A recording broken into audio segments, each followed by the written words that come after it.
በዛሬው ትምህርታችን የምንማረው the 1955 ኮንስቲቱሽን የሚል ርዕስ ነው። the 1955 ኮንስቲቱሽን ማለት የ1955 ህገ መንግስት ማለት ነው።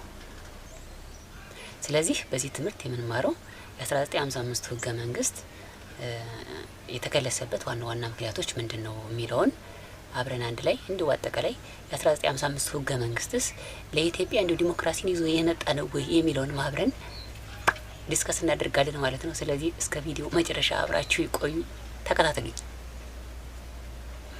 Another important measure taken by Haile Selassie to consolidate his power was the revision of the Ethiopian constitution in 1955. አፄ ኃይለ ሥላሴ ስልጣናቸውን ለማጠናከር እርምጃ ከወሰዱባቸው ጉዳዮች ውስጥ አንዱ በ1955 ዓመተ ምህረት ህገ መንግስትን መከለስ ነበር ወይንም ማሻሻል በሚለው እንወሰደው። The 1931 constitution was the first written constitution in Ethiopia. የ1931 ዓመተ ምህረት ህገ መንግስት በኢትዮጵያ የመጀመሪያው ህገ መንግስት ነው። ይህ የ1931 ህገ መንግስት ነው በ1955 ዓመተ ምህረት የተከለሰው ወይንም የተሻሻለው። አሁን በ1955 ዓመተ ምህረት አፄ ኃይለ ሥላሴ ህገ መንግስት እንዲከልሱ ያስገደዳቸው ምክንያት ምንድነው የሚለውን ቀጥለን እንመልከት።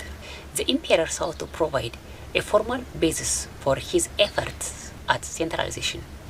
እንግዲህ አፄ ኃይለ ሥላሴ በዚህ ወቅት ስልጣናቸውን በእጅጉ ማዕከላዊ ለማድረግ ጥረት እያደረጉ የነበረበት ሰዓት ነው። ስለዚህ ይህንን ጥረታቸውን ህጋዊ ማድረግ ስለፈለጉ ነው። and to attract the loyalty of educated Ethiopians.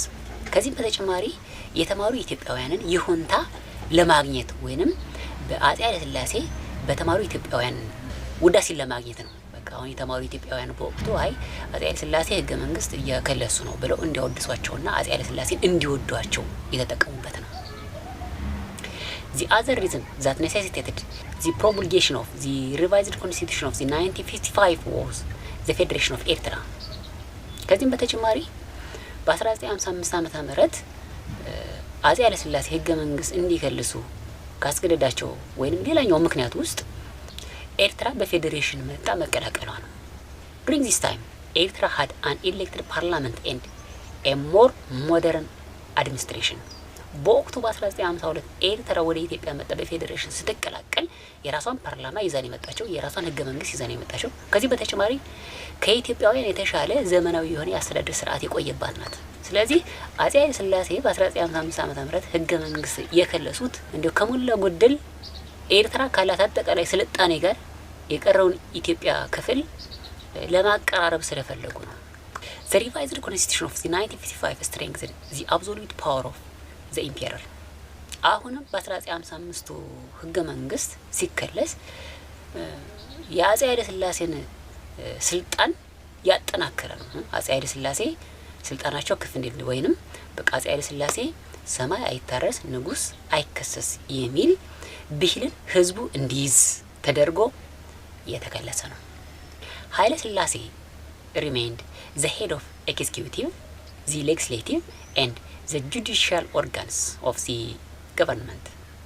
አሁን በዚህ በ1955 ህገ መንግስት አፄ ኃይለ ሥላሴ የህግ አስፈጻሚ፣ የህግ አውጪ እንዲሁም የህግ ተርጓሚው ኃላፊ ናቸው። ስለዚህ ይህ የ1955 የተከለሰው ህገ መንግስት አፄ ኃይለ ሥላሴን ሁሉ በእጁ ሁሉ በደጁ የሚያደርጋቸው ነው። The revised constitution of the 1955 did not introduce constitutional principles like the popular sovereignty, rule of law, good governance and religion-state relations. ይህ በ1955 ዓመተ ምህረት የተከለሰው ህገ መንግስት በህዝብ ሉዓላዊነት፣ በህግ የበላይነት፣ በመልካም አስተዳደር፣ ሃይማኖትና ግዛት ባላቸው ግንኙነት ላይ ህገ መንግስታዊ መርህ የሌለው ነው። It focused on the centralization of governmental authority in the hands of the monarch rather than promoting the values of Ethiopians as culturally diverse people.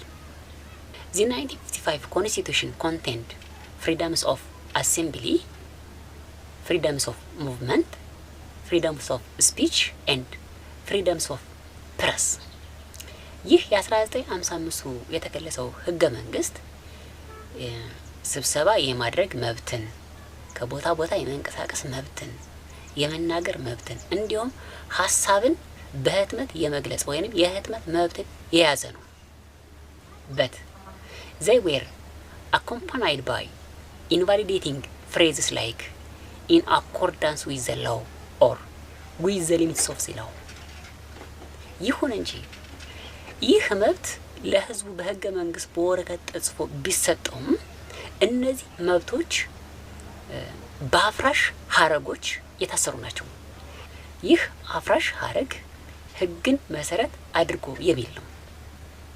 አሁን ለምሳሌ አንድ ሰው የመናገር መብት አለው ይልና ሲናገር ግን ህግን መሰረት አድርጎ ይናገር ይላል። እዚህ ላይ በደንብ ተከታተሉ። On the 1955 Constitution, the imperial dignity is inviolable and his power is indisputable።